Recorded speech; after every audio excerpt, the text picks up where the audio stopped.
Okay. All right, hello everybody. We've got a pretty intimate crowd today, so, just kind of seeing the room, I'm hoping that we can have a little bit more of an intimate talk rather than just me kind of presenting a whole bunch of stuff and some of it sticks, some of it doesn't. Feel free to ask questions. Feel free to kind of, show me your expressions. If you like something, smile. If you don't like something serious, I'll be like, okay, move on. This topic's not important. So the title today is called Pillars of Health. Initially, when I was talking with Scott about what I do, I said I'm a health coach. I'm an integrative fitness and health coach. What is that? So basically, I use a whole bunch of different modalities. I started off as a personal trainer. You'll see a little bit about my education, university, how it's health related. Touched on Tai Chi, yoga, health coach. I try to put it all together to make sense a lot of times of very complex situations in people. I typically work with individuals that are not able to get perhaps solutions or answers very easily. And I like to say I'm a generalist. It's quite the opposite of what you normally find in the allopathic world. They're more specialized, which there's a place and a need for them. But I really do embrace the whole generalist attitude, and sometimes kind of navigating people towards the right specialist is needed as well. So I didn't know that today we were going to narrow it down until fairly recently, but Scott suggested that maybe I should just focus on nutrition and movement. So that's what I'm going to talk to you guys mostly about. Exercise, nutrition, but at the end I'm hoping to wrap it all together and kind of talk to you guys about all the pillars of health. There's 4 of them, FYI. So the big question for me that I've been obsessed about my entire adulthood is, what is health and how does one get it? And when I was in my early 20s, I thought it was pretty obvious what health is. It's like, oh, you don't have a disease, you're healthy, you got it. Turns out it's not that easy to define and that easy to even experience. So before we start, you guys might be wondering, like, oh, who's this guy? Like, how's he qualified to even talk to us about health? I'm gonna for sure just admit right off the bat, I'm not a doctor, I'm not an MD. So, if I'm telling you anything and you kind of get the advice that maybe you should stop a medication or do something that your doctor didn't say you should do, please take my information solely as information, educational material. The decision ultimately at the end is for you to make. I'm not telling you what to do and what not to do. But I do have a bachelor's of biochemistry, so molecular stuff is what I was really interested in my 20s. I ended up doing a master's in pharmacology and therapeutics, certified fitness instructor, started off my career as a personal trainer, ended up doing parkour, which was interesting. And in case you don't know what parkour is, it's those crazy people that are climbing up walls, doing backflips off walls, jumping over guardrails. A lot of times it's defined or it's looked upon as people that do stunts, but I just want to kind of clear right now that parkour is really more about efficiently and safely moving from point A to point B. So YouTube has kind of glorified these stunts, but it doesn't have to be a stunt. In fact, I've had an 80-year-old that did parkour with me, and that was amazing to see how she was able to explore moving over obstacles that I would go about a different way. So parkour should not be looked upon as a stunt, but more as an expression of your movement. I've taught martial arts. I'm certified with the Exercise Therapy Association. I'm a holistic lifestyle coach, and I teach Qigong Tai Chi. And all of this, in my opinion, does not make me qualified to talk to you about health. Right off the bat, this means individually and together, it means nothing. I think this is what allows me to talk to you guys about health. I don't know if you guys are familiar with Alex Gray. He's one of my favorite artists. I find he really encapsulates what it means to be human, right? Like he goes past the skin and really in. And, oh yeah, I have this here, I should start using it. There we go. So here you kind of see 3 different parts of his canvas. Here you have the individual suffering from some sort of condition. Perhaps this DNA helical shape is kind of passed him an ancestral disease or an inheritance. Then he's literally, or she's literally broken apart, torn to pieces. And this individual has to put the pieces back together again. And then the information that they've gathered in their suffering, they put it to good use and they become the wounded healer. You can see the caduceus here that the medical industry uses. In case you don't know, this is actually a yoga symbol over here of the Kundalini rising from your sacral chakra all the way up to when you get to your third eye. So I've been through something similar. I've been ripped apart. Ended up in the emergency room more than I should have. I've had illnesses, conditions, fears. There's been cases where I thought I wouldn't make it another day. So I know what it's like to rehabilitate myself and kind of really search for answers. And I think that's what qualifies me to maybe put some of this information out there along with the educational background. But I always say take everything with a grain of salt and question everything. So, sorry, I'm going backwards there. My journey began with these guys. And I don't know if you know, this is Macho Man Randy Savage from the 80s, Hulk Hogan, one of the greatest wrestlers alive, still alive and kicking today. I saw these guys when I was 4 years old as my daughter is back there. It's kind of mind-blowing. And I said, that's what I want to do with my life. I want to be a pro wrestler. Sorry, I still haven't figured this out. I kind of pulled it off. So that's me, right there. I'm giving a Boston crab to Sylvain Grenier. This guy was just dropped from the WWE, and I was his first match after he left the WWE. And over here, I'm fighting Sylvain again. We're in a steel cage match, and our special guest referee, maybe some of you might know him, Rowdy Piper, was the referee in that match. And that show had, I don't know if you guys can remember, Abdul the Butcher. He didn't wrestle. It was just a homage to him, and this guy was nuts. Even that night when we paid homage to him, he still decided to open up his skull and start bleeding everywhere. He was insane. And then this fellow right here, a good friend of mine, Kevin Steen, now called Kevin Owens, he's actually still currently wrestling for the WWE, and he's going to be at WrestleMania this year, which is a pretty amazing accomplishment for him. So I got to hang around with them. But then something happened in 2009. I pushed the envelope a little too far. I was not respecting my body. I was not respecting, more specifically, my stress. While wrestling, I was also doing my bachelor's in biochemistry, also working a part-time job in a pharmacy.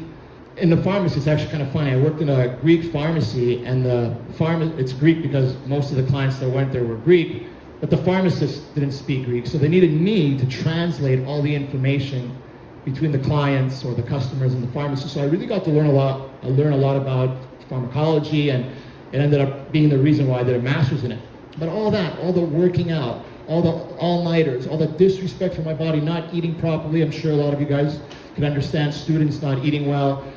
It led to probably, I write a question mark here because I'm still not sure if it was the worst year of my life or the best year of my life, because after everything that happened, I ended up having anxiety attacks, depression.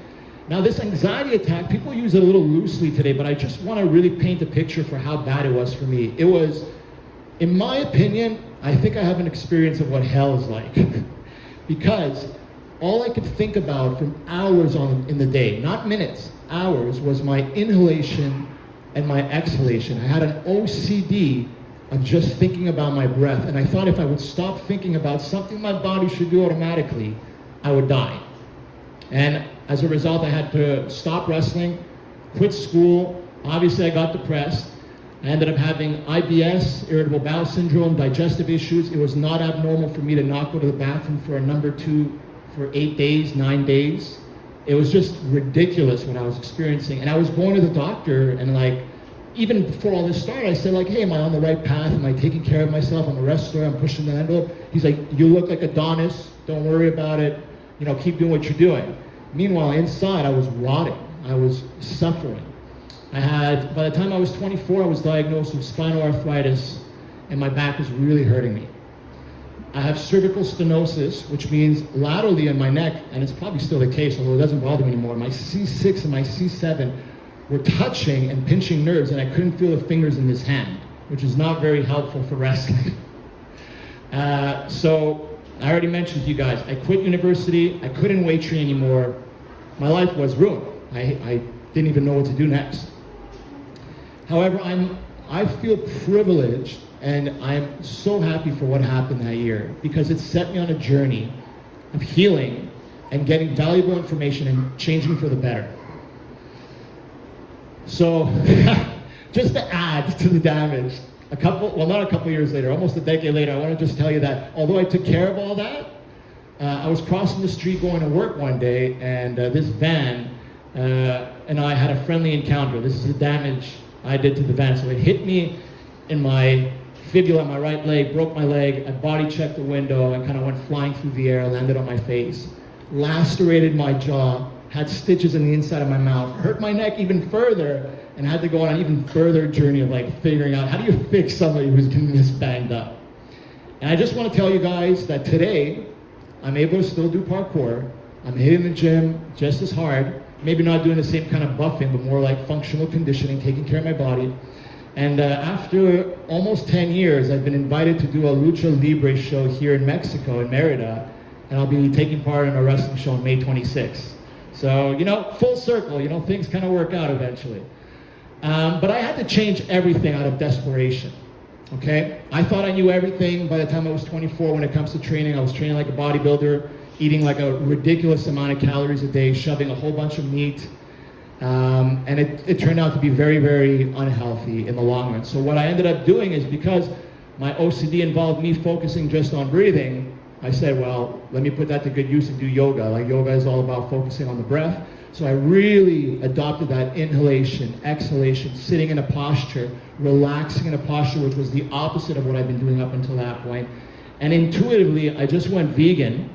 I said, well, I've been eating a lot of calories, and my kidneys, I didn't mention to you guys, but my kidneys were shutting down. Creatinine was not getting filtered out. The doctors were worried. They're like, what's wrong with you? You're doing something horrible. I'm like, I don't know. But I knew that meat provides a lot of creatinine, so I said, let's get meat out of the picture so my kidneys get a break.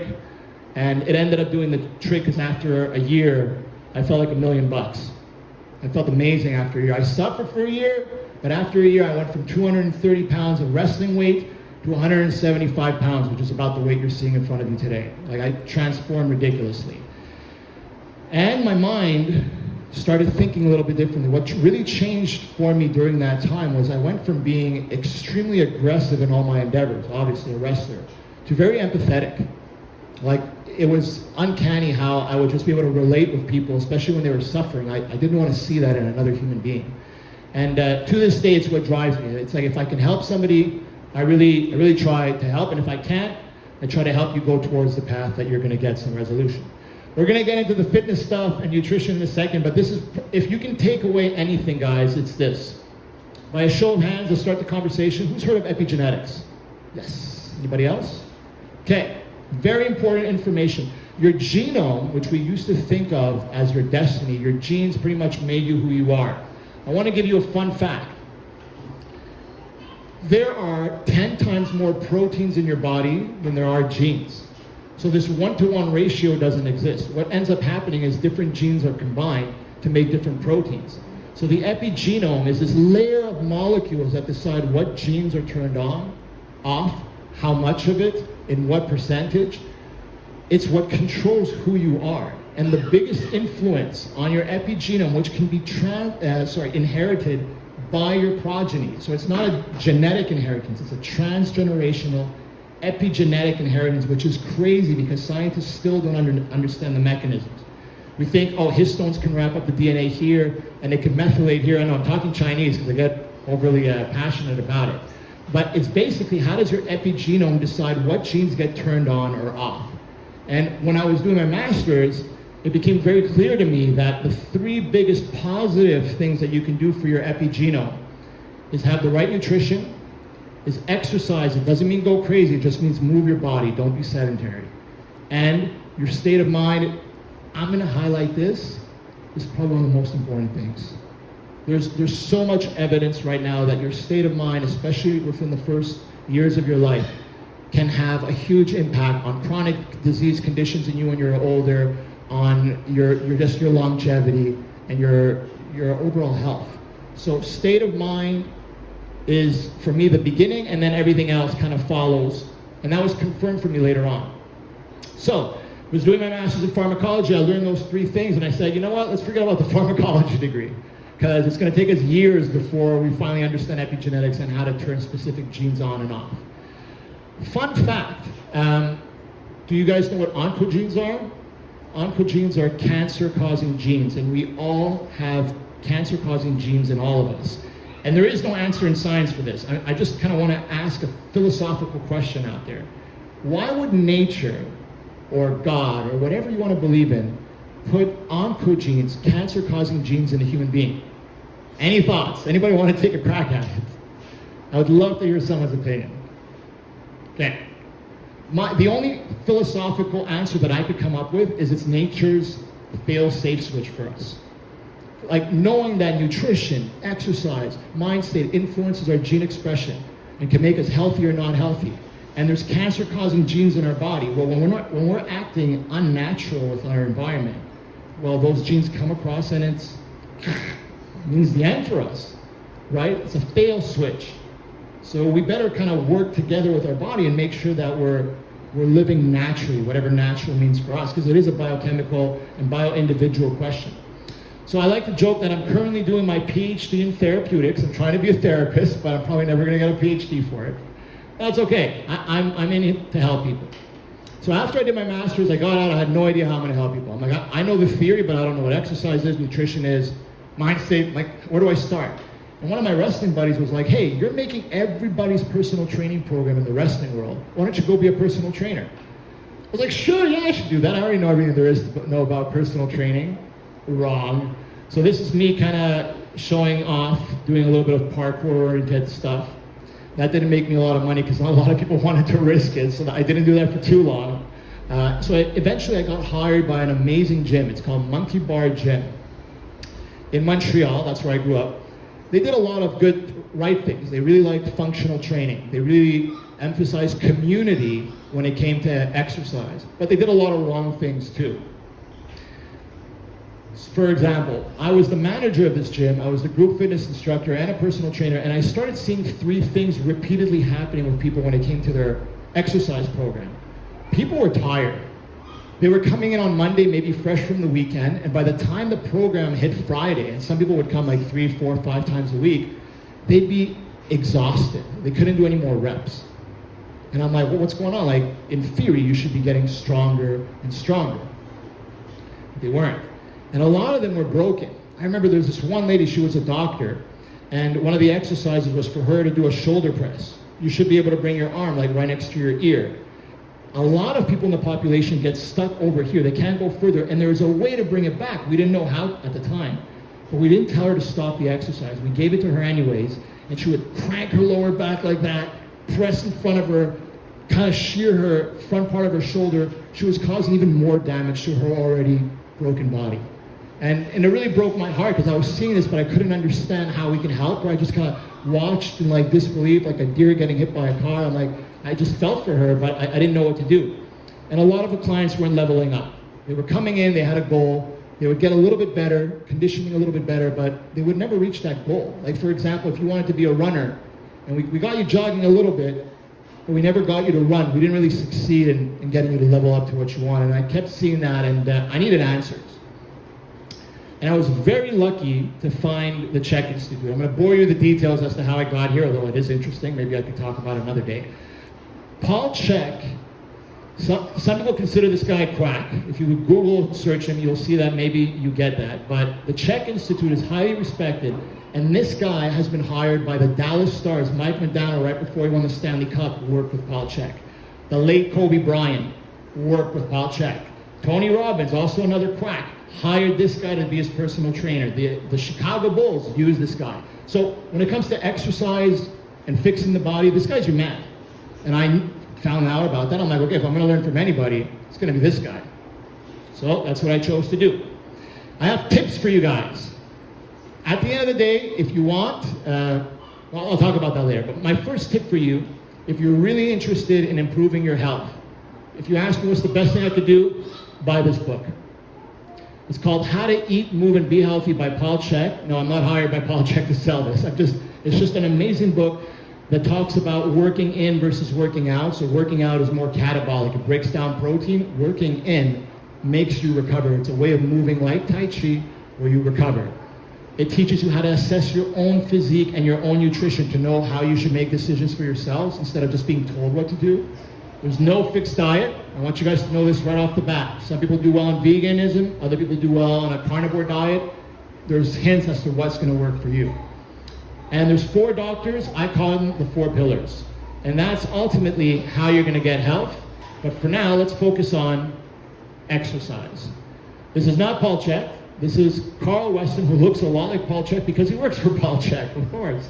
He is the guy who certifies all the Canadian instructors to be Czech Institute practitioners. So I left Montreal and I said, hey, can I come work for you? He said, sure, come work for me, but I'm not guaranteeing you any money. I'm like, that's okay, I just want the knowledge. And we ended up learning some really cool stuff. So I just maybe want to kind of run you guys through some of the assessments. Does anybody want to volunteer to kind of, I'm not going to do a full assessment on you, but just to show how it works really quickly? Noel, you want to come up? Noel, come up here. You guys want to give him a hand? I feel like I'm on The Price is Right or something. Noel, come on up. So Noel, you could just stand here for me. Thank you for coming up, by the way.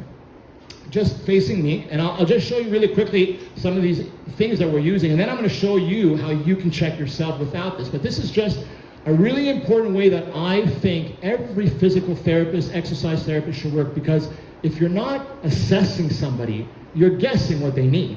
Ultimately, at the end of the day, you could look at someone's posture, but you'll miss stuff if you don't actually take measurements and see if it improves. This measures forward head posture. Literally everybody in the population has it today because we sit down so much. So what we literally do is we kind of put this bottom part in the sternal notch, which is part of his thoracic area of his body, and then we push this part of the apparatus towards his face so it goes right under his eye, it hits his zygomatic arch, and then we take a measurement of where he's at. 0 to 3 centimeters, great.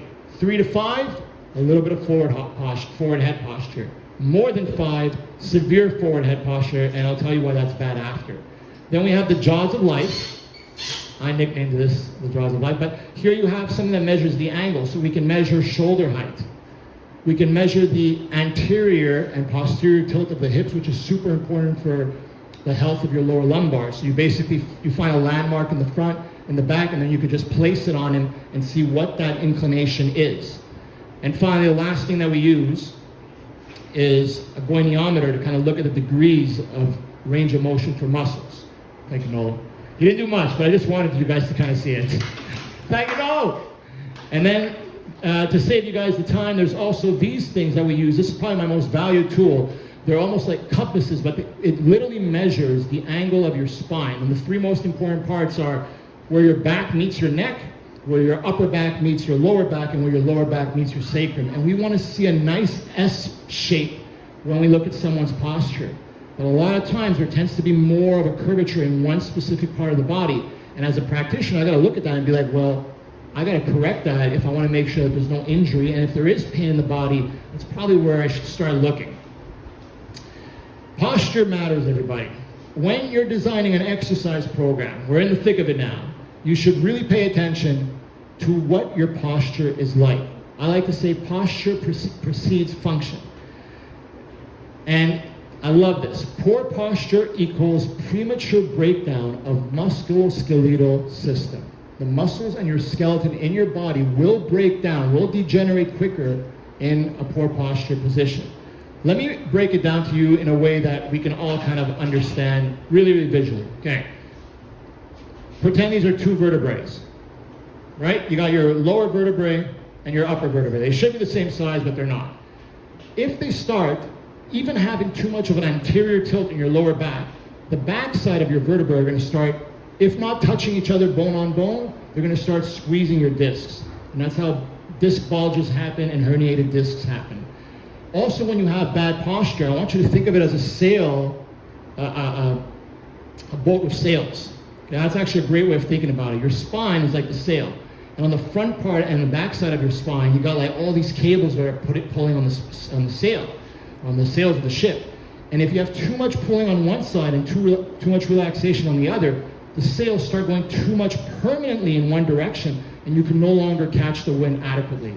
In terms of our spine, we want a nice stacked spinal column, stacked joints, and then when muscles are too much pulling in the front or the back, and you're stuck like that, well, there's grinding of bones, there's overusage of muscles, overstretching of ligaments, and with time, you will have a degeneration. It's not a matter of if, it's a matter of when. Something's going to give eventually if you don't start fixing that posture. So why posture matters? I said before, forward head posture. Your head is 8% of your total body weight. Every centimeter that your head goes forward, 8% of your body weight is pulling on the neck extensors behind you. And that's a lot of times why people are experiencing stress in their shoulders, in their neck. Even migraines can happen because of this constant pressure of your forward head.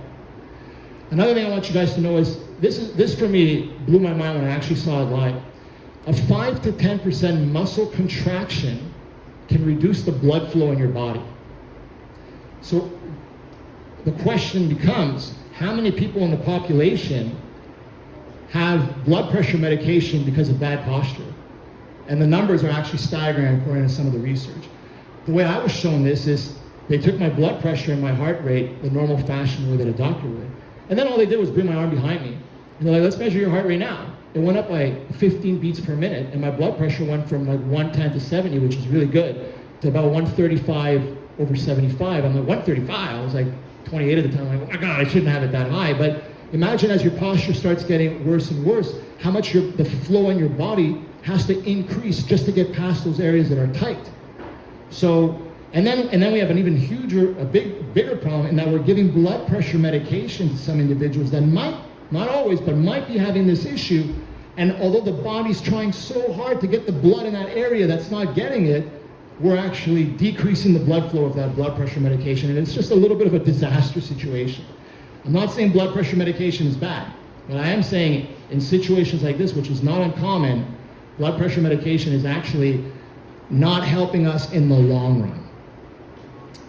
Doctors also fear flat back. When you see somebody with a flat back, you're really flat here, when that disc sometimes bulges, it can hit a nerve which can cause incontinence.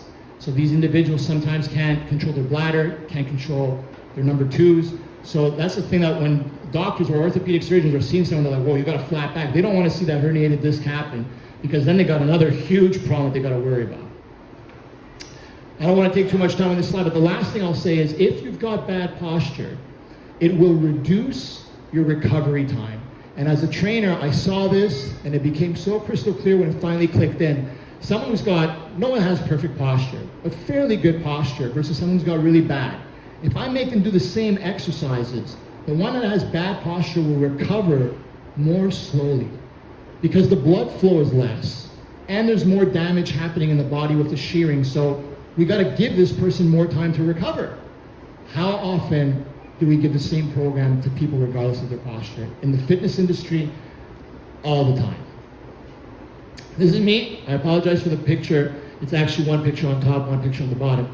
But this is a suggestion that I have for you guys. If you want to check your posture, hang a string from your ceiling or something high, put something solid on the bottom so it's not swinging, and then you want to have this string go right through the first third or the midpoint of your bone, your ankle bone.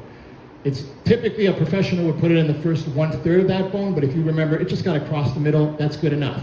An ideal posture, ankle bone needs to be intersected, then the middle of your knee, which is good over here, then the middle of your hip, which for me here, it ain't happening. I actually have a sway back. It goes through the middle of my shoulder, which is great, but I have pretty evident forward head posture in this picture. This happened right after my car accident. So this is a great way for you to measure if you have forward head posture. Now another way you can see if you have rounded shoulders or tight pec minors is this. If I stand in front of you and you can only see 1 or 2 of my knuckles, I wouldn't care too much about your pec minors being tight. But if I start holding my arms like this and you could see 3, 4 of my knuckles, right away I know your pec minor is tight and your rhomboids are loose. So I need to address that by tightening your rhomboids and stretching and releasing those pec minors. What else do I got? Lumbar curvature. Great way for you guys to check that is to lie on the floor. Have your heels, your butt, your back, and the back of your head all on the floor. You could also do it against the wall. And then you're going to try to slide your hand under your lower back where your belly button is. And if your whole hand could go through, you have an excessive arch in your lower back, which is not great. But if you can't even fit your fingers through, you got a risk of a flat back. And that's what I was talking about before with the disc bulging and causing potentially issues with the bladder. You don't want that either. You want your knuckles to just snugly start going through and not be able to pass. That's like your ultimate goal, and it's actually achievable quite, I don't want to say easily, but quite quickly within our industry if you're doing the right things. I think that's enough information from this slide. Any questions before I move on? No? No questions. So how do you fix posture? Okay, sometimes it's evident, sometimes it's not. You want to stretch the muscles that are tight, and you want to strengthen the muscles that are loose. There's always going to be, if there's an imbalance in posture, there's always going to be loose muscles, we call them taut muscles, that are losing the tug of war, and then you got the tight muscles. You want to loosen those guys, the tight ones up, and you want to strengthen the ones that are already loose.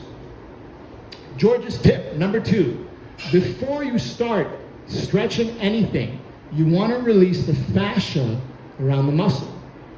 Show of hands. This is a conversation, hopefully. How many people here know what fascia is? Yeah, nice. 2, 3, good, awesome. Fascia was not very well respected by the medical, kinesiology, and health industry up until very recently, like 10, 15 years ago. You know, it's this layer that's around muscles and your organs, but we've now realized that the fascia actually creates a little bit more frictionless, more elastic or smooth environment so your muscles can actually contract and relax a lot easier. However, trigger points, tight areas in your fascia could occur not just from exercise, not just from some sort of physical trauma, but even your emotions can create trigger points in your body. So releasing that fascia is crucial. What will happen? Sometimes the fascia is scared for whatever reason, whether you got hurt or your emotions got in the game or whatever, and it'll hug a muscle and not let go. You'll feel like a bump in your body, or you'll feel discomfort there when you touch it. And that muscle, whether you want to contract it or stretch it, it will not happen easily. You got to release the fascia first, usually with the help of a massage therapist who specializes in fascia. But I say, forget the therapist, you take control. You use a foam roller, or more importantly, I would say, get a lacrosse ball. This is my number 1 thing that I do with my clients. I said, get the book from Paul Chek. That's my number 1 advice. My number 2 advice is reach out to me. So I have a piece of paper here, no strings attached. I'm not going to send you any junk mail. But if you're interested in getting this, I wanted to give it to you guys through an email because there's a link here to the video so you can actually see somebody talking about it and running you through it. This is a way to kind of test all the major areas in your body, from the bottom of your feet, your hamstrings, your quads, your back. With a lacrosse ball, you could also use a baseball. Don't use a golf ball. A golf ball sucks. It's very painful. But you massage it. And if it's tender, you know you got to use it. And if it's not tender, you don't need it. And this sheet, I can make it available to you guys at the end if you want to put your name there, whether it's your WhatsApp, phone number, or your email. I can send it to you guys if you guys are interested. But before you stretch, release the fascia. And then stretch only the muscles that are tight. I am fascinated sometimes by how difficult it is for my clients to follow this advice, especially my yoga practitioners. Whoever does yoga has a tendency to be really good at stretching. They're flexible. They like to stretch their body.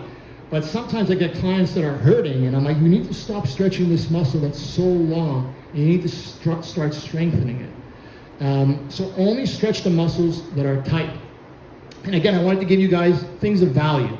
So if you want to investigate it for yourself, what I normally do is I take this goniometer and I kind of go to either your arms or your legs or whatever I want to measure, and I kind of know typically what a normal range of motion is for like a quad. Like I bring your heel towards your butt and I see, okay, what's the angle where it starts not moving anymore?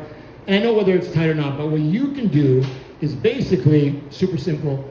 Do the 20 muscles test. It's in the book, How to Eat, Move, and Be Healthy. But if you don't want to buy the book, again, you can add your name here. I'll email you the instructions as to how to stretch the 20 most common tight areas in the body. There's instructions in that PDF that I can send you. I think the only piece of equipment you'll need is maybe a Swiss ball and a towel. I don't think you'll need anything else. And a yoga mat so you're comfortable. And if it's tight for you, stretch it. If it's not tight, don't stretch it. Now, it's not the absolute best approach, but it's better than what most people are doing out there. I'd rather measure it, see what degree you're at, kind of get a feel for if it's an injury or not. But if you're not injured, if you feel good, do this test and you'll know what, from the 20 stretches, I usually pick the top 6, the top 5 tightest muscles, and I only do those. And once those start clearing up, I do the test again and I see what else needs addressing. How are we doing? Too much information? Too little? Am I boring you guys? I can skip all the exercise and go to nutrition if that's, you guys are here more for nutrition. Or should I keep going? You guys are good? Okay. Caution. Not everyone should stretch. I already kind of gave that example of the yoga practitioners. So there's a way to kind of know, you guys could do this right now. If you're genetically predispositioned to being hypermobile. And if you're hypermobile, stretching is probably one of the last things you should do, and you should probably do more foam rolling and strengthening. It's called the Rocco Battle Test. There's 9 points, and we can do it right now. Okay, if you want, you could follow me. You'll probably have to stand up, or you could just watch me do it. Again, you could put your name on the list, and I will gladly send this to you. But the first thing you would do is, you take your hand, you make a duckbill, and you see, can your thumb touch your wrist? I can't. Like, this is as far as it goes. You can use your hand, you push your thumb, and does it have the ability to touch your wrist? If it can touch, that's a point. You do your other hand, again, same thing. Can it touch? Like this is not going any further for me. If both hands touch, that's 2 points. Touching? One. So that's 1 point. If only one of your hands touches, that's 1 point. If both touch, but I need to use strength. Sorry? I need to use strength. So Yes, you're going to have to push. But if it can touch, it can get there. So that it passes. It's a point. But even if I use strength, I'm like, I'm going to break my thumb if I go any further than that. So that's, for me, I don't get a point. The next one is straighten your arm, pull your pinky up. I can get this one. If my pinky goes straight up to the ceiling, 90 degrees to my hand, vertically, that's another point. And I do that with both my hands. So right now, personally, I got 0 on the first 2, but I got a point for each hand right now. So that's 2 out of 9 so far for me. You might be at 4, you might be at 0, you keep track. The other one is you straighten your arms out and you see if you're double jointed. You're double jointed. Can you come up and show people what double jointed is? Are you okay with that? Yeah, what is double jointed? I'll tell you. Okay, come over here. I'll show you guys what double jointed is. So this is really cool because I don't get a lot of double jointed people, but if you straighten your arms, just like you did, you can see that the angle of your arm goes upwards and then starts coming down. Do you understand what double jointed is?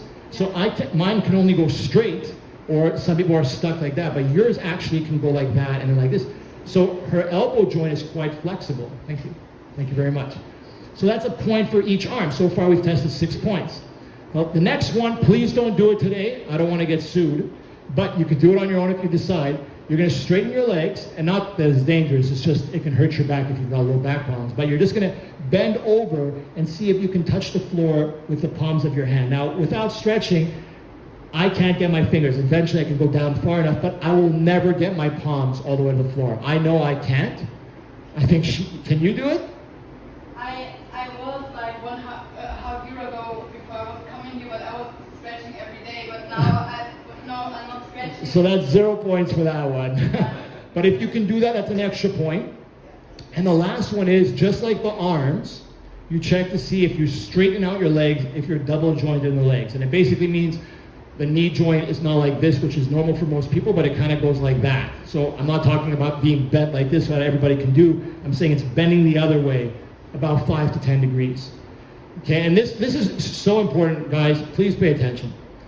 If you score 0 to 2, you are so tight. You would be excellent for jiu-jitsu because they would be trying to tap you and you'd be like, I can stay here all day. You can't do anything to me. All kidding aside, you need to stretch. Stretching, super important for anybody who has 0 to 2. If you're between 3 to 4, it's normal. A healthy balance of strength training and stretching is really cool. If you're at 8 to 9 or even 7, you're hypermobile. And my advice to you guys would be, don't stretch. Like, don't stretch. Foam roll, yes. Release the fascia because trigger points do happen. You need to strengthen your joints. People here are more likely to have muscle injuries, muscle tears, muscle strains, sprains. People here tend to have joint issues, ligament issues from being too elastic. So Rocco Battle test, the 9-point flexibility test, is something that I use with everybody that comes to my gym. I know if I should stretch them or not. And I take this very seriously. Flexibility versus mobility. This is passive. This you can actively do. So if I was stretching my quad, this is me doing it passively, and this is me doing it actively. This is mobility. How mobile am I to do it? A lot of times people are in pain in the population because they're having compensation in their body. Something happened to one of their muscles, it no longer knows how to turn on, and another muscle is taking its place for them to do what they got to do. I can give you examples if you guys want, or is that pretty clear for everybody? Thumb down if no one got that. Or something. Okay, I think you guys got it. So what should you do for mobility? You can come see me, or see a specialist that's good at it, or These are two phenomenal books. They're a little bit dated, but I actually think they're amazing. Somatics by Thomas Hanna, this is actually written, I think, in the early 90s, is phenomenal. It's based off of the work of Moshe Feldenkrais, who created a whole system of how to get acquainted with your body and realize how we move around our joints, and he got a lot of people out of pain. Fun fact, he worked for Marie Curie, the chemist. That's how long ago, like right after World War II, and she fired him and said, you better start doing this, because that's what the world needs from you. We don't need another chemist. And then Move Without Pain by Martha Peterson is basically all the exercises here and more presented in a friendlier way, and in a way where the pictures kind of make a little bit more sense, whereas these are a little black and white and you can't really tell. I have 3 G's that I work with when I see a client. I ground them, I take all the pressure off their spine, especially if they're rehabilitating or injured. I put them in a grounded position, either on their back, belly, or on the side, and I move every muscle in their body to get them to learn how to have that mobility. After they're comfortable on the floor using methodologies seen here, or you could find in these books, I use gravity. I start having them sit up.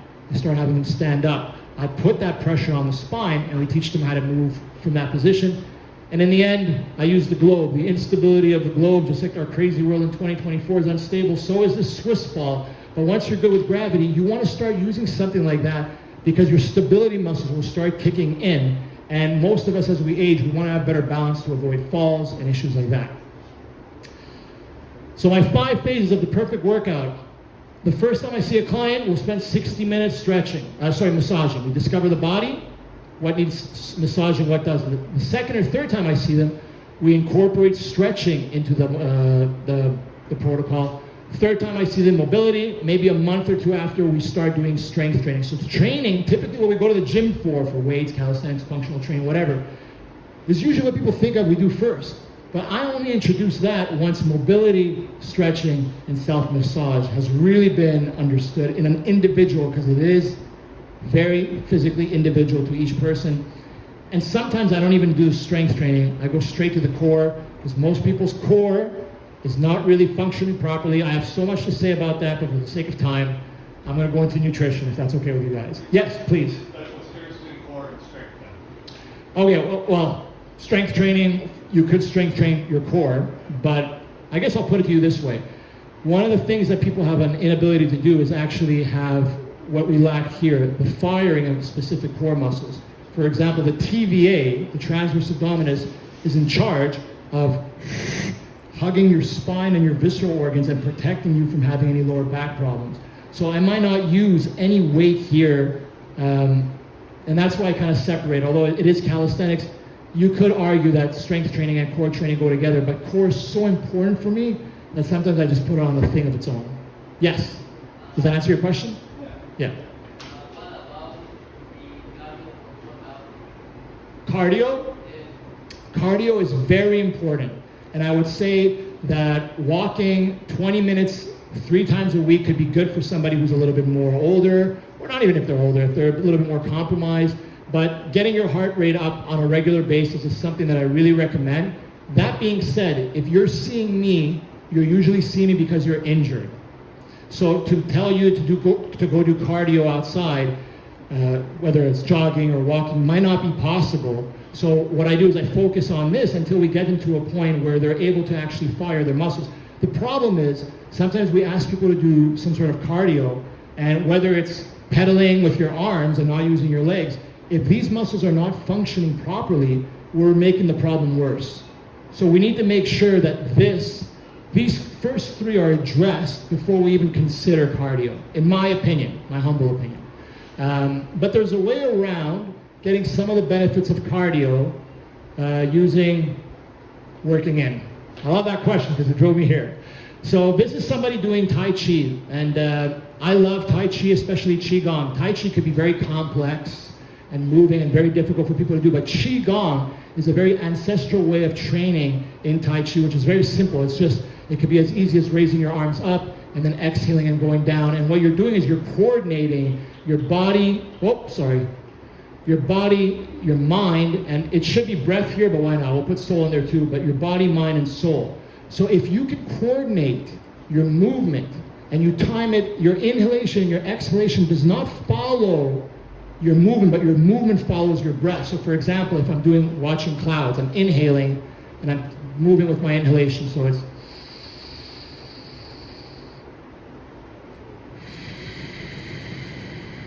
it takes attention. So I call that movement, meditative movement. Some people have a hard time meditating, just sitting there and thinking about nothing.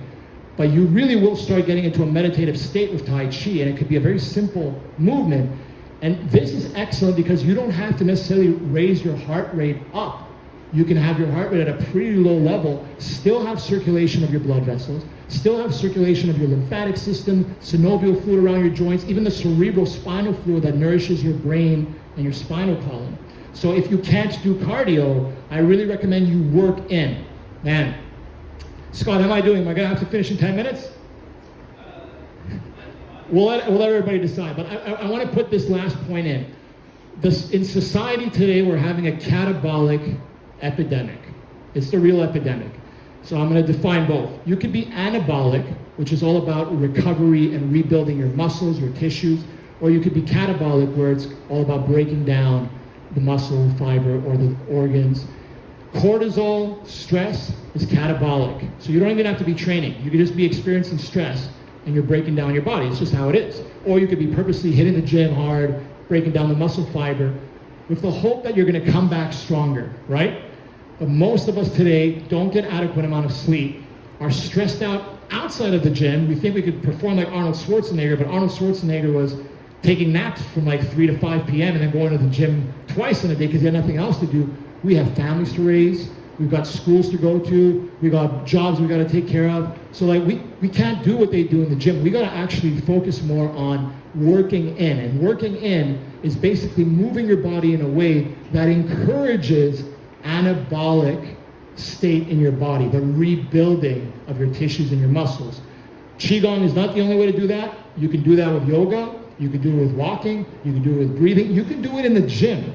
You pick a weight that you can do 30 reps with and just let your breath guide you. Inhale as you're pulling the weight. Let's say you're doing cable rows. Exhale as you're bringing it back. And go as slow as possible. And that's working in. If you can do 30 reps, you're in an anabolic state.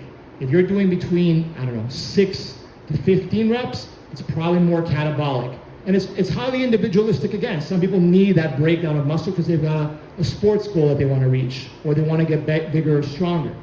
But some people are so broken, they need to get into that anabolic state to rebuild, especially if you're suffering from a chronic disease.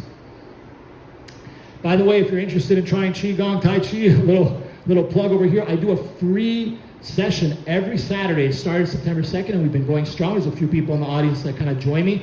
We initially started at 6:30. Thanks a lot, guys. You guys kept coming late, so I had to push it to 6:45. And it's actually a 7 a.m. start time because we never could get there on time. But it's at Parque Las Americas. If you are interested, it's a very friendly group. It's much love over there, and we're just regenerating the body Saturday mornings. And I'm thinking of adding a second time in the evening during the week, but I haven't figured out what time is best. Let's go into nutrition. I'll make this fast, but there's a lot of information that I wanted to give you guys here, and I hope it's of value. What diet is optimal is a question that I'm often asked by people. It's pretty easy over here, right? You don't want to eat junk, you want to eat clean. But unfortunately, it's not that simple anymore in our population. You got carnivore diets. Some people swear by it. There's like this guy, Jordan Peterson, on the internet who says he healed everything just from eating carnivore diet. You got the keto diet, where they literally eat butter, raw butter, and they say it works. And you know what? There's some marathon runners that have won marathons, and it worked for them. Some people are vegan. I was vegan. It could be very good for you, very healthy, very detoxing. It could also make you very sick and give you an overgrowth of candida and parasites if you're eating in the wrong way, or if it's not good for you. And then we've got processed food like in pasta. The question is, which diet is best for you? And for each and every single one of you, it's different. It depends on your own biochemical process in your body. It depends on where you live on the globe. It depends on so many factors. Your ancestors. You know what? If you come from a pretty straight line, like I'm 99% Greek. It's very boring. I wish I had a mix. I would brag a little bit, but I'm 99% Greek. But the good thing for me is I can just look at my ancestors and be like, whoa, the Mediterranean diet is probably what I should be eating. We've evolved for thousands of years, and genetically I have, to eat that diet. That's what they were exposed to. But you might come from another part of the world. Like if you're Irish, your diet's not going to be Mediterranean. It was a colder climate. They ate more meat. They ate more hearty. You might thrive if you have a very strong Irish background by eating more meat, more potatoes in your diet. It really depends on, ancestry is just one component. There's a lot of other stuff. Before I even consider what your diet should be, I ask, is your digestive system even healthy at this point? It's the year 2024, and at least since World War II, there's been a lot of toxins in our food. And not just even in our food, but we've been exposed to so much stuff since then because of the way the world works.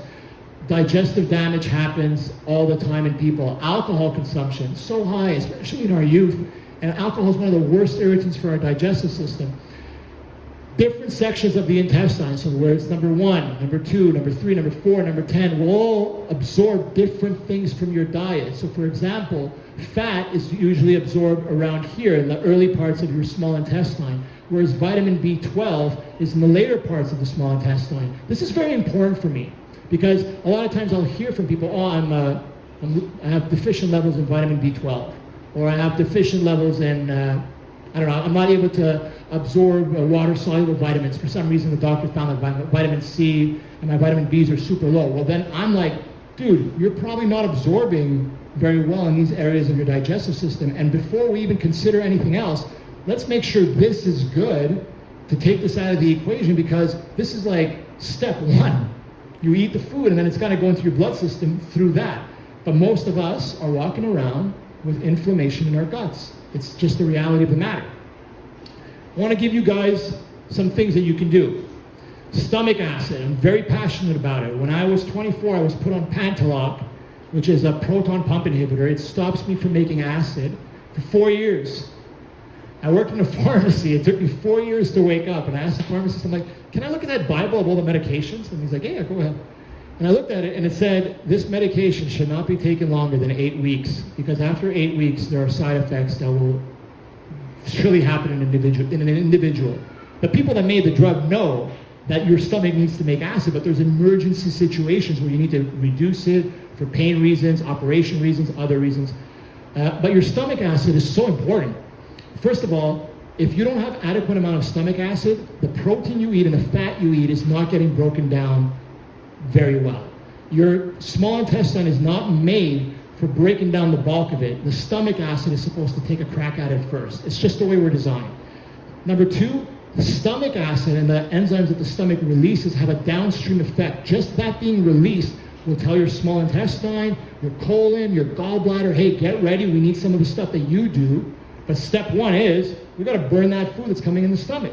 So think about the damage that's being done when we're taking antacids, when we're taking proton pump inhibitors. We're interfering with the rest of the digestive system.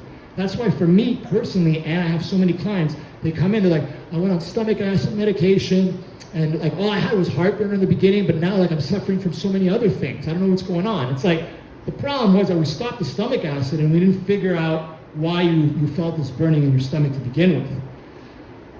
So another thing I want to point out is your first line of defense against infection through the mouth is the stomach acid. When you eat food, we're in Mérida, guys. Sometimes there's contamination here. Bacteria, funguses, parasites, amoebas, they will get killed by the stomach acid, and hopefully you won't get it down in your intestinal system and into your body. But if you don't have stomach acid, first line of defense is out. If you're suffering from stomach acid, my recommendation, again, these are dated books, but man, the best books are the ones that came out a while back. They were true scientists that really wanted to solve problems, and they didn't have some sort of agenda behind them. Not everybody does today, but I always kind of resonate with the older books. Heartburn Cured by Norman Robillard. Why Stomach Acid is Good for You by Dr. John Wright and Lane Leonard. 2 books I really recommend, and I could always email this to you after if you were interested. Test you can do right tomorrow morning at your house to see if you've got low amounts of stomach acid. It's not the most scientific approach, but it's super expensive to have a doctor actually go in and literally diagnose if you make too little or too much acid. They got to put this capsule with like cameras in you, and It's expensive and not a lot of doctors will do it. But what you could do is you could take a 1/4 teaspoon of baking soda, put it in 6 ounces of water, drink it first thing in the morning before you eat or drink anything else. Put the timer on and see how long it takes for you to burp. That's the test. Because when you mix stomach acid with the baking soda, which is sodium bicarbonate, you're making gas. Carbon dioxide is going to be released, and it's going to cause you to burp. So here's the test results. If it takes you anywhere between 0 and 3 minutes to burp, you're making enough hydrochloric acid. You're not worried about it being low. If you're taking more than 3 minutes, low stomach acid. And if it's 5 minutes or more, or you don't burp at all, guys, I'm going to really encourage you, take action, because a lot of stuff is happening that's not great for your body because of the absence of stomach acid.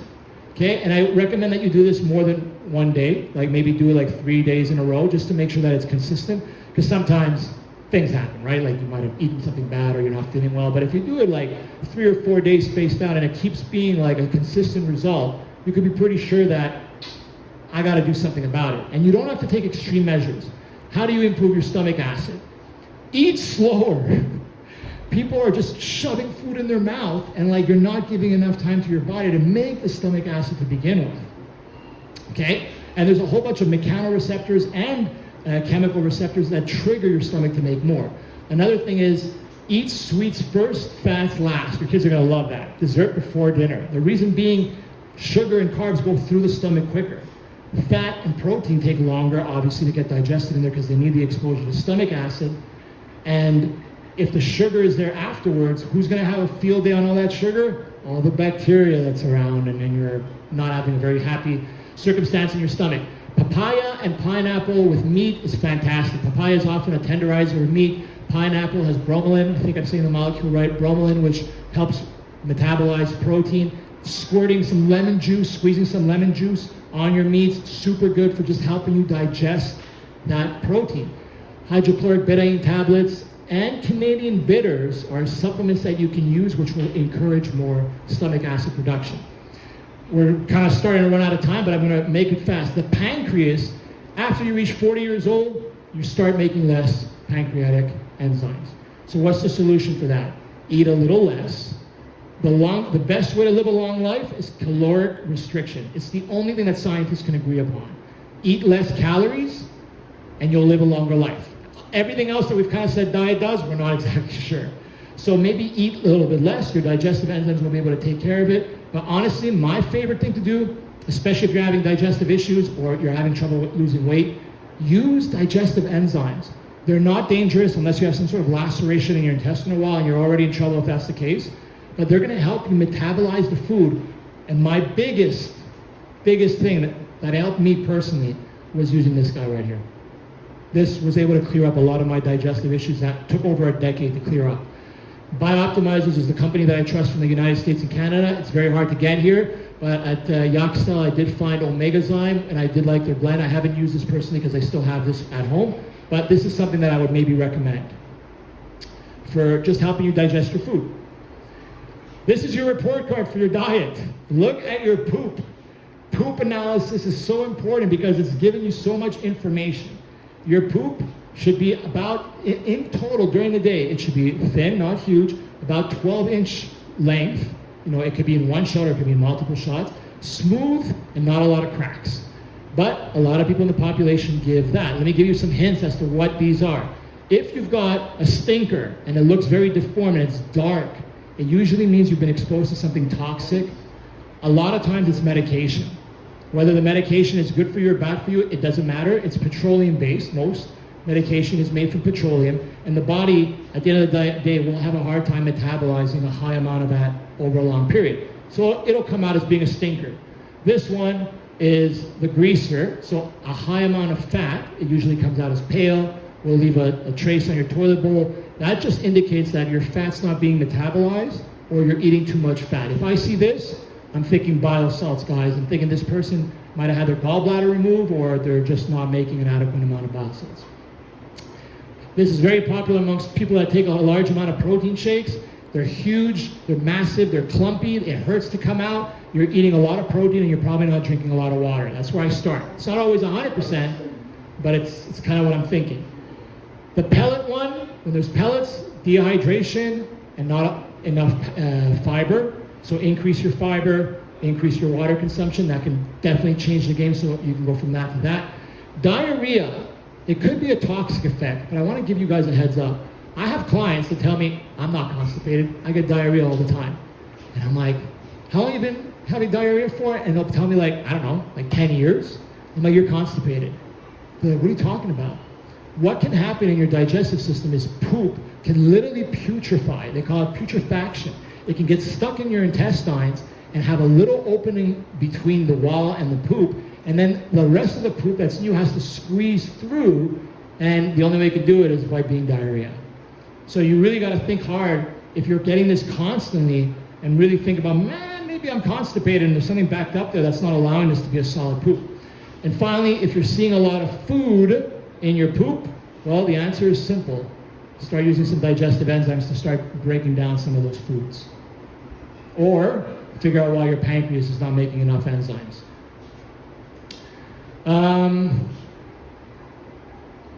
What do you guys think? You guys are going to decide by a show of hands. If you want me to keep going, I can, or I could just wrap up and maybe talk about one last point. Show of hands, who wants me to keep going? Okay, we'll keep going. The crowd has decided. Is that okay, Scott? Yeah? I'll make it quick. Organic food. There's always this debate about whether organic is good or bad. I'm not going to do the same spiel for you guys, but I want to point out a couple of things for you to make your own decision. So here's a list of organic versus, I guess, natural in quotations, because it's not really organic. It could be anything. Toxic, persistent pesticides are not allowed in organic food, but they are allowed in other kinds of food. Genetically modified organisms. I'm going to skip down. Irradiation is something that blows my mind. Almonds can be irradiated, especially if it's coming from another country. Even your fruits and your vegetables can lightly be irradiated. And they say it's not at a level that's dangerous. You're not going to get any of that radiation. The problem is, as scientists, we induce mutations in enzymes through exposing them to radiation sometimes. It's a method that we use. So your fruits and vegetables are actually getting their, maybe not mutated, but we're killing a lot of those natural enzymes, phytochemicals, molecules that we're trusting to be alive in a dynamic state in these fruits and vegetables when we're eating them raw, but they've been exposed to radiation, and it kind of goes out the window. You're getting those macromolecules, like your proteins, your fats, your carbs, but if those other phytochemicals, if those enzymes are not there, the macromolecules are not getting processed properly. You're actually going into some sort of, I like to say, food deficiency because of it. Herbicides interfere with your gut bacteria. Another thing that I want to point out with organic food. Organic food doesn't have herbicides, but non-organic food can have herbicides like glyphosate. Glyphosate, guys, is everywhere. It's water soluble. It's in the mist in the air, and it's horrible because it's been shown to kill bacteria. It's not just killing, what it's supposed to do with protecting the plant. It's actually killing the bacteria in your intestinal wall, within your intestinal system too. So if you're somebody who's a big believer, and I am, that the health of your intestinal tract depends on that colonization of the gut bacteria, well, if you're getting exposed to herbicides, it's kind of like defeating the whole purpose of taking probiotics and caring about your intestinal system. Just throwing that out there. Also, your heart doesn't like pesticides. Multiple studies are coming out right now where one of the leading causes of inflammation within your arterial wall could very well be pesticides. In fact, people are starting to think that whole cholesterol talk was not as strong as what pesticides might be doing. Okay? So a lot of research is indicating that the exposure of pesticides cannot be filtered by your body properly. It goes into your blood system, causes inflammation around your arterial wall, and that inflammation is what's involved in the narrowing of arteries that can lead to strokes and heart attacks.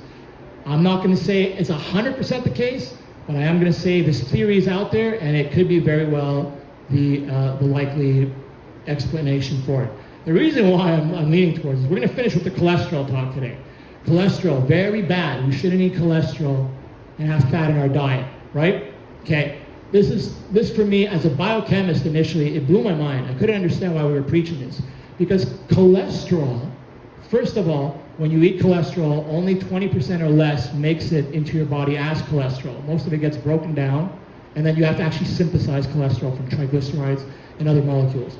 But the cholesterol that you make in your body is what makes estrogen, progesterone, some key female hormones, vitamin D. If vitamin D was found today, it would not be classified as a vitamin. It'd be classified as a hormone. That's how powerful this molecule is. Testosterone for men, cortisol. Here's something that I really want you guys to appreciate. In this stressful world today, our adrenals are going crazy making this. Cortisol, cortisol, cortisol, cortisol, cortisol. Limited amount of cholesterol in our body. What's happening? We're not going to be placing it here because this is not important. This is important for our survival. We're under stress. Through evolution, we're designed to run away from the tiger that's chasing us. Well, the tiger is life today, and we're constantly making this and depleting ourselves of that. Especially if you're not eating enough fat, and if you're taking statins, lowering your cholesterol. I'm not saying you should drop the statins. I can't say that. But I am saying from a biochemical standpoint, you stop cholesterol synthesis in your body with these drugs, you're stopping the synthesis of all that. And then to add to cholesterol, LDL, bad cholesterol. It's called low density lipoprotein. HDL is good cholesterol because the HDL brings cholesterol to your liver. The LDL takes cholesterol away from your liver and puts it in the bloodstream. Why is that bad?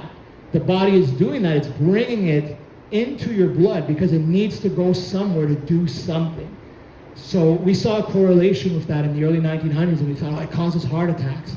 I think it might have just been the bystander that was there when the heart attack happened. It's like, hi, and then the pharmacologists were like, well, there's a whole bunch of cholesterol over here. It probably caused a heart attack. It's not simple as that.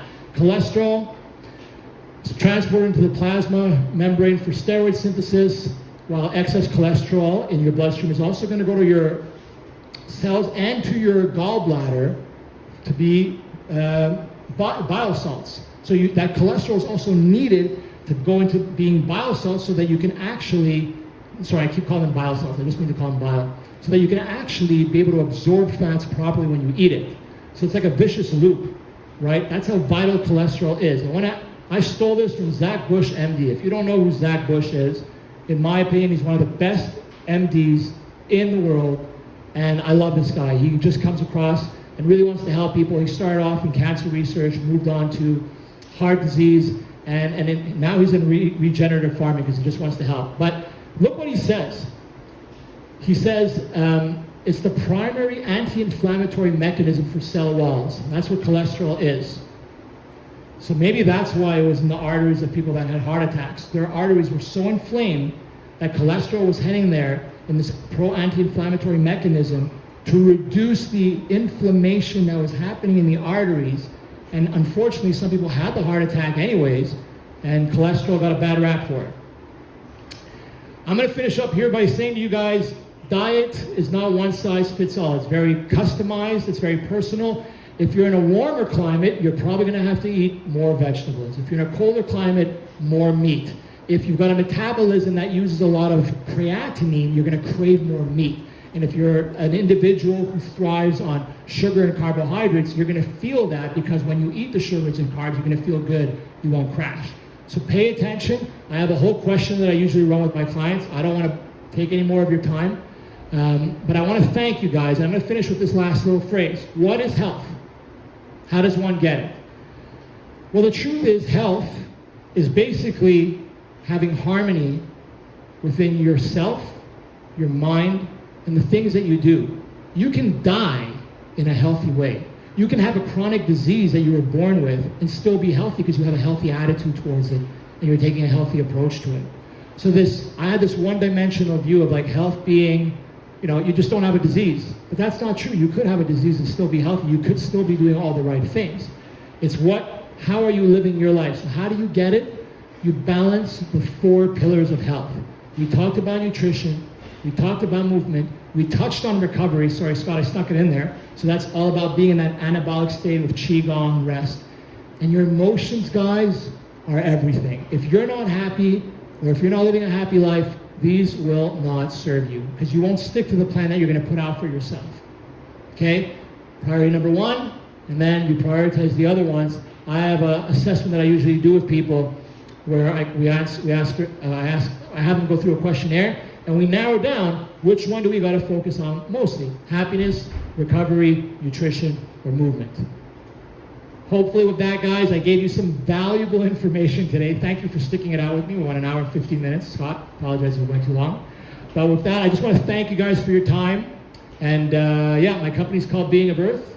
4 different colors for the 4 pillars. And if you have any questions, I'm going to stick around after, and I'd gladly answer anything.